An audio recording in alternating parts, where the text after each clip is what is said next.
Salam sejahtera, nama saya Mimi Amira Adli anak Andrew dan hari ini saya akan membentangkan tentang peta saya yang bertajuk kekurangan kemudahan teknologi. Okey, yang pertama adalah kenapa pasti masalah kekurangan kemudahan teknologi.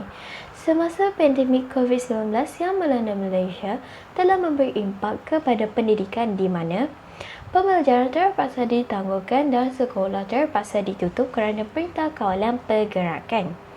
Sebagai cara penyelesaian untuk membuka kembali sekolah, pihak kementerian telah membuat satu norma baru iaitu membuat sesi pembelajaran secara atas talian. Pembelajaran secara atas talian bagi semua peringkat yang masih belajar dan ini merupakan suatu usaha yang baik yang untuk membendung COVID-19 ini daripada terus merebak. Akan tetapi, pembelajaran secara atas talian ini juga mendatangkan keburukan kerana tidak semua orang mampu untuk menghadiri kelas secara atas talian ini kerana kekangan kemudahan untuk mengikuti pembelajaran tersebut. Okey, yang kedua adalah faktor penyebab kekurangan kemudahan teknologi. Terdapat 4 faktor. Yang pertama adalah faktor kekurangan bahan sumber. Kekurangan alatan ataupun kelengkapan terhadap alatan ICT dan ini menimbulkan masalah kepada guru ketika menggunakan peralatan ICT kerana tidak mencukupi kelengkapannya. Dan seperti yang kita tahu, kebanyakan para guru ini mungkin kurang pengertiannya ataupun ilmu dalam penggunaan ICT dan ini juga akan menimbulkan masalah dalam pembelajaran secara atas talian. Yang kedua adalah faktor keuangan. Harga bagi sebuah komputer riba adalah mahal dan seperti yang kita tahu, tidak semua ahli keluarga yang mampu untuk memilikinya. Bukan sahaja kerana kekurangan wang untuk membelinya, tetapi mungkin sebahagian daripada ahli keluarga tersebut mempunyai anak yang ramai dan semuanya menggunakan komputer riba untuk menghadiri kelas secara atas talian. Dan ini juga menyebabkan masalah kerana kurang kelengkapan untuk menghadiri kelas secara atas talian. Faktor yang ketiga adalah faktor peruntukan. Dari segi peruntukan, mungkin kerajaan hanya menyediakan skim ini untuk keluarga yang kurang berkemampuan dan bersyarat skim seperti pemberian ataupun pinjaman komputer riba bagi keluarga yang memerlukan dan memenuhi syarat yang telah ditetapkan. Yang keempat adalah faktor kemajuan. Seperti yang kita tahu, Malaysia merupakan negara yang baru membangun dengan pesat dari segi ekonomi dan teknologi. Dan ini secara tidak langsung mempengaruhi penggunaan teknologi sebegini. Berbanding dengan negara barat seperti yang kita tahu, sebahagian ataupun hampir keseluruhan isi pembelajarannya adalah menggunakan teknologi. Dan mereka kurang menggunakan buku untuk belajar dan lebih kepada penggunaan ICT dalam setiap pembelajarannya.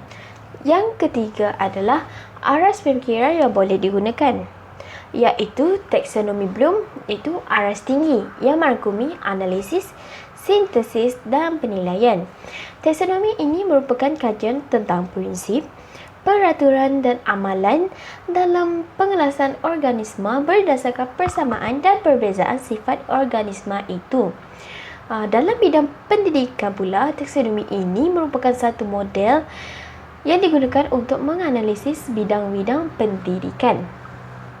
Aras tinggi yang pertama adalah analisis.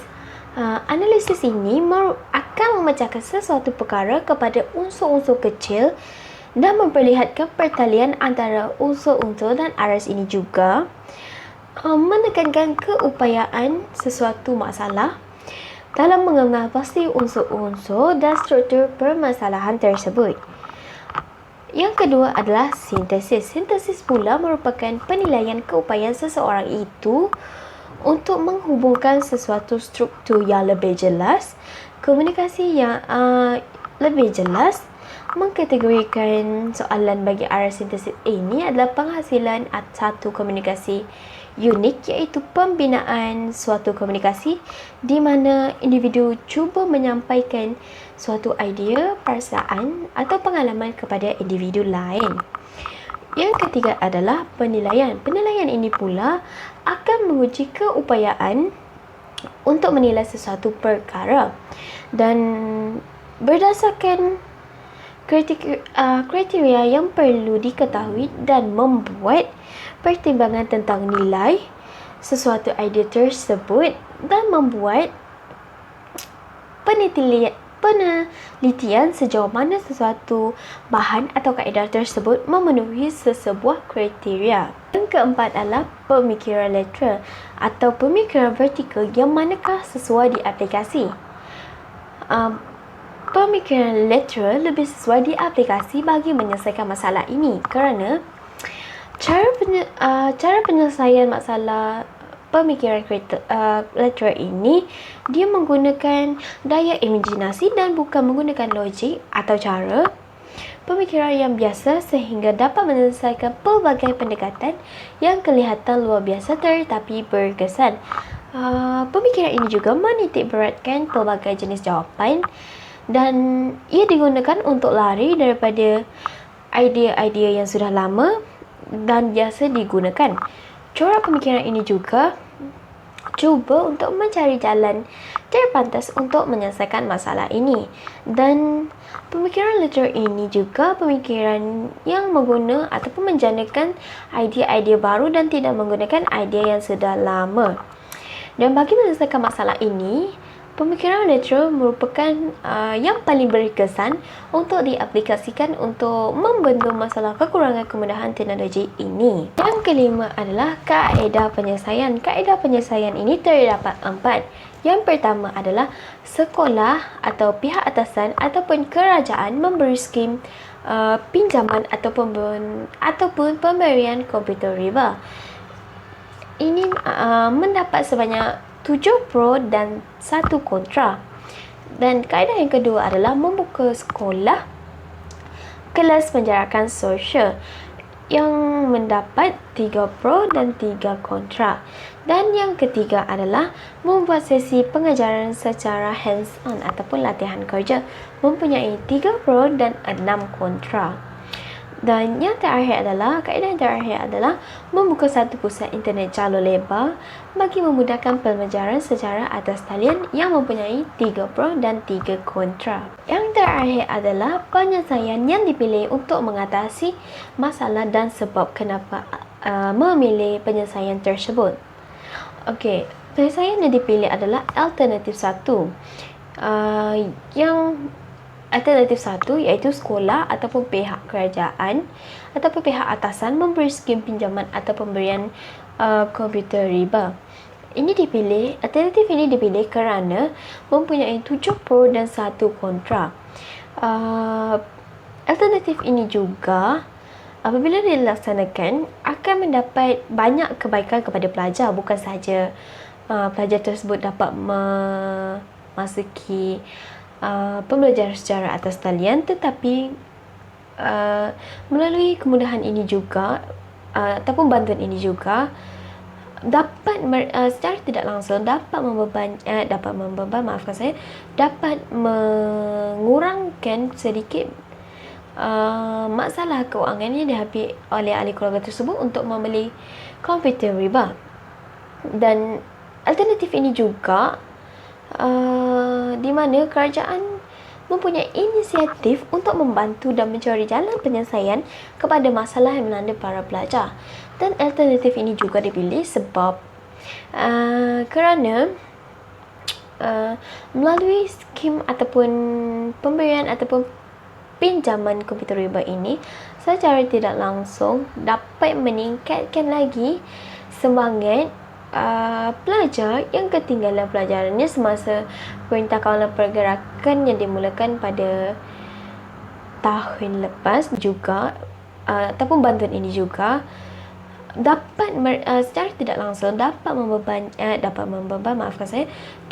mengurangkan sedikit masalah kewangan yang dihadapi oleh ahli keluarga tersebut untuk membeli komputer riba. Dan Alternatif ini juga di mana kerajaan mempunyai inisiatif untuk membantu dan mencari jalan penyelesaian kepada masalah yang melanda para pelajar. Dan alternatif ini juga dipilih sebab kerana melalui skim ataupun pemberian ataupun pinjaman komputer riba ini secara tidak langsung dapat meningkatkan lagi semangat pelajar yang ketinggalan pelajarannya semasa Perintah Kawalan Pergerakan yang dimulakan pada tahun lepas, dan secara tidak langsung kaedah ataupun alternatif ini memberi peluang kepada para pelajar yang telah lama ketinggalan pembelajaran, dan ini akan menaikkan semangat mereka dalam belajar kerana mempunyai kemudahan untuk belajar. Itu sahaja daripada saya. Sekian, terima kasih.